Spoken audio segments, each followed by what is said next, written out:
오늘 원래 말씀 우리 매일 성경에는 38장 14절부터 마지막인데 저희가 내일 말씀 가지고 우리 38장과 함께 보도록 그렇게 하겠습니다. 우리 한 절씩 교독하며 주님 주실 은혜를 우리 기대하겠습니다. 제가 먼저 15절 봉독합니다. 예레미야가 감옥들에 갇혔을 때 여호와의 말씀이 그에게 임하니라. 이르시되 너는 가서 구스인 에벤멜렉에게 말하기를 만군의 여호와 이스라엘의 하나님의 말씀에 내가 이 성에 재난을 내리고 복을 내리지 아니하리란 나의 말이 그 날에 내 눈앞에 이루리라. 여호와의 말씀이니라. 내가 그날에 너를 구원하리니 내가 그 두려워하는 사람들의 손에 넘겨지지 아니하리라. 내가 반드시 너를 구원할 것인즉 내가 칼에 죽지 아니하고 내가 노략물같이 내 목숨을 얻을 것이니 이는 내가 나를 믿었음이라. 여호와의 말씀이니라 하시더라. 아멘. 우리 38장 14절 이하에 보면 시드기야가 하나님의 말씀을 두려워해서 예레미야를 불러서 주님이 너에게 하신 말씀이 있느냐 이렇게 물어보는 내용들이 나옵니다. 그리고 예레미야는 비록 감옥에 갇혀 있었지만 정직하고 또 진실하게 하나님의 말씀, 바벨론에게 이 나라가 망할 것이고 당신이 이 바벨론에 항복을 해야 수치를 당하지 않는다라는 하나님의 말씀을 정확하게 전달을 합니다. 그럼에도 이 시드기야는 하나님 말씀에 불순종하고 바벨론에게 항복하는 것이 아니라 애굽을 의지해서 이 위기를 벗어나려고 애를 쓰죠. 이미 바벨론의 군사들이 예루살렘 성을 포위하고 있었지만 시드기야는 끝까지 사람의 손을 의지하고 강덕의 손을 의지하게 됩니다. 우리가 이 말씀 보면서 이 38장을 읽으면서 사람이 얼마나 악하고 또 교만하고 자기중심적인 생각으로 이기적인지를 우리가 볼 수가 있는 것이죠. 분명히 하나님의 말씀을 듣기를 원했습니다. 그리고 그 하나님의 말씀이 내가 원하는 말씀, 우리가 망하지 않고 바벨론이 이길 것이라는 또는 애굽의 군대를 통해 우리가 구원을 받을 것이라는 그 말씀을 듣기를 원해서 이 예레미야 선지자를 불렀지만, 그러니 지금 시드기야 마음속에는 그래도 하나님을 믿는다라는, 하나님을 의지한다라는 마음이 있는 거죠. 그럼에도 내가 원하는 말씀, 내가 소원하는 그 내용이 나오지 않자 그 말씀을 거부하고 불순종하게 됩니다.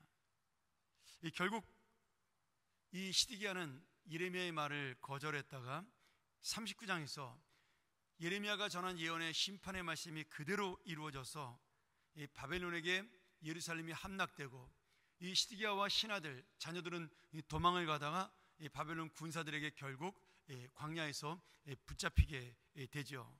그래서 그의 모든 아들들은 다 죽임을 당하고 시드기야는 두 눈이 뽑혀 바벨론으로 포로로 잡혀가는 수치를 당하게 됩니다. 그러나 예레미야는 오히려 이 바벨론에게 좋은 말을 했다는 이유로 감옥에서 석방이 되고 원하는 곳에 살도록 바벨론의 선처를 받게 됩니다.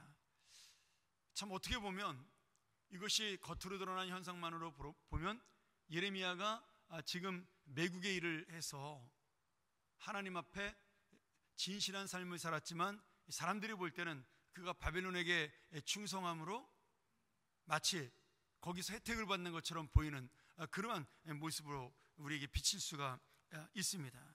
그런데 중요한 것은 지금 예레미야는 시드기야 앞에서 하나님 말씀을 전했던, 아니면 바벨론 군대 앞에 그 바벨론의 장군이었던 느부갓네살의 신하 느부사라단에게 하나님 말씀을 전했던 똑같은 하나님의 내용, 하나님의 말씀으로 이 말씀을 전하고 있다라는 거죠. 결코 그는 사람을 두려워하거나 어떤 권력이나 힘을 두려워한 것이 아니라 그냥 그에게 주어지고 전해진 주님의 말씀을 온전하게 전한 선지자였다, 이렇게 볼 수가 있습니다. 그래서 예레미야는 결국 이 바벨론의 선처를 받고 예레미야를 보살필 사람으로 이 성경에 보면 사반의 손자 아이감의 아들 그다랴라는 사람이 세워집니다. 이 사반은 원래 한 50년 전에 40년 전에 대제사장 힐기야가 발견한 율법책을 요시야 왕에게 전달해 준, 그래서 요시야 왕에게 종교개혁을 일으키도록 도와준 그러한 하나님의 사람이고, 그리고 충성스러운 신하였습니다. 또 그 아버지 아히감도 정부의 높은 간직에서 요시야 왕의 그 개혁을 도왔던 아주 친실하고 충성된 신하의 가문인데, 그 가문의 그 손자의 아들이었던 그다랴가 예레미야를 돌보는 사람으로 세워지게 됩니다. 우리가 이 말씀을 통해서 뒤에도 계속해서 나오지만 지금 이 죄악과 불순종의 시대에서 그래도 하나님 말씀을 붙잡고 살았던, 그리고 하나님의 그 뜻대로 살려고 애썼던 사람들은 하나님이 기억하시고 있다라는 겁니다. 특별히 예루살렘 이 파멸에도 불구하고 이방인이었던 구스 사람 에디오피아인 에벤멜렉이 살아남게 되리라고 구체적으로 지금 예레미야가 찾아가서 그에게 소망의 메시지를 전달합니다. 아마 한 주간 동안 큐티하신 분들은 알겠지만 이 에벤멜렉은 38장 12절 이하에 나오는 그러한 예레미야를 도왔던 사람이죠. 예레미야가 구덩이에 있을 때 그를 왕에게 상소해서, 예레미야는 정직한 사람인데 그대로 놔두면 죽으니 왕께서 자비를 베푸셔서 예레미야를 구덩이에서 건져내서 살게 해달라고, 이 에벤멜렉이 다른 신하들의 눈치를 보지 아니하고 예레미야를 살리고자 하는 마음으로 왕에게 간구했던 그런 사람입니다. 그래서 이 에벤멜렉은 시드기야 왕의 허락을 받고 그때 예레미야를 다른 사람들과 함께 구덩이에서 건져줘 예레미야의 생명을 살려준 그러한 사람이었습니다. 누구도 예레미야의 편을 들지 못했던, 예레미야의 편에 서면은 정말 미움을 받고 매국노라고 그렇게 비난받을 상황에서 이 에벤멜렉은 비록 하나님을 믿는 이방인이었지만 하나님께서 그의 정직한 마음을 볼 수 있을 정도로, 인정할 정도로 그는 예레미야를 진실한 선지자로 믿고 그를 구하기 위해 애를 썼다라는 사실이죠. 결국 하나님께서는 이 에벤멜렉이라든지 또는 이 사밧의 자손이라든지 이런 신실한 사람들을 마치 마지막 남은 그루터기로 남유다에 남긴 것처럼 그 두 사람을 통해서 지금 우리에게 보여주는 교훈이 있는 것이죠. 이 공동체가 하나님 뜻대로 살지 못해서 왕과 신하들 모든 백성들이 주님 앞에 넘어짐으로 하나님의 심판을 받게 되지만, 결국 하나님께서는 끝까지 당신을 붙들고 하나님의 그 말씀을 순종하고 경외하는 자들을 하나님은 기억하시고 구원하신다는 사실을 우리에게 말씀하고 있는 것입니다. 그래서 특별히 지금 이 이방인이었던, 그러나 이방인이지만 하나님을 믿었던 구스 사람 에벤멜렉에 대해서 하나님께서는 예레미야가 직접 찾아가서 이 땅이 망하지만 예루살렘은 심판을 받지만 너와 내 자손은 살아남을 것이라는 그런 약속을 구체적으로 특별하게 하신다라는 것은 지금 경건한 자를 하나님께서는 이방인이건 아니면 유대인이건 누구라도 하나님의 사람으로 인정을 할 때 구원받는 자다, 이런 말씀을 우리에게 보여주고 있습니다. 한번 생각해 보세요.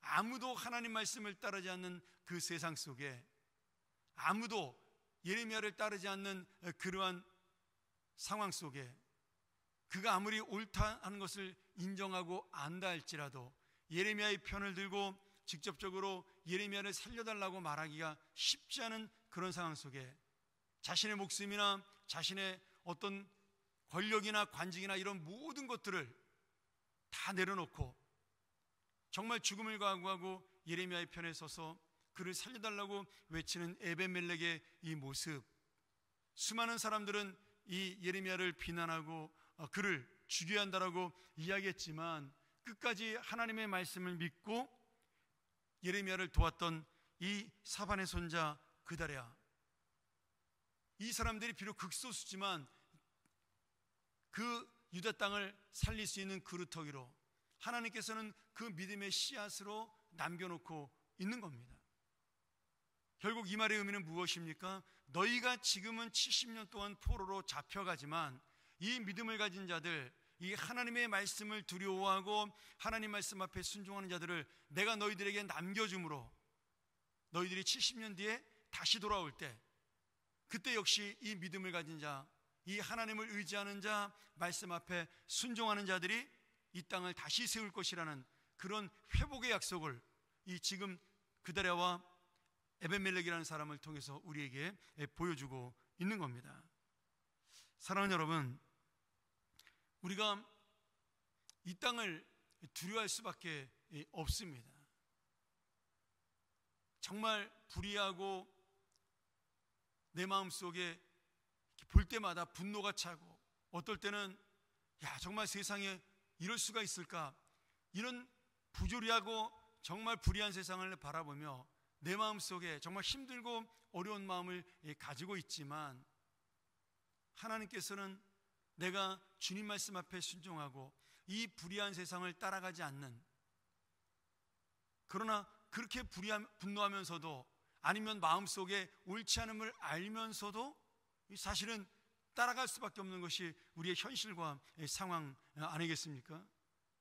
근데 주님께서는 우리의 연약함을 아시기 때문에 내가 거기에서 이 불의한 세상에도 직장 생활을 하고, 불의한 세상에서도 사업을 하고, 그리고 어떻게든지 내가 그 안에서 하나님 뜻대로 살려고 애쓰는 사람들, 세상에서는 알아주지 않지만 결국 마지막 날에 하나님께서는 그들을 붙들고 그들과 함께하며 그들에게 은혜를 주신다라고, 그리고 마지막 구원의 놀라운 은혜를 저들에게 베풀 것이라고 약속하고 있다라는 거죠. 오늘 여러분, 이 지금 예레미야서를 읽는 사람들이 누구죠? 포로로 잡혀간 이스라엘 백성들입니다. 그들은 70년 동안 바벨론의 이 심판당한 나라를 바라보고 포로 생활하면서 그들이 기억했던 말씀은 무엇이냐?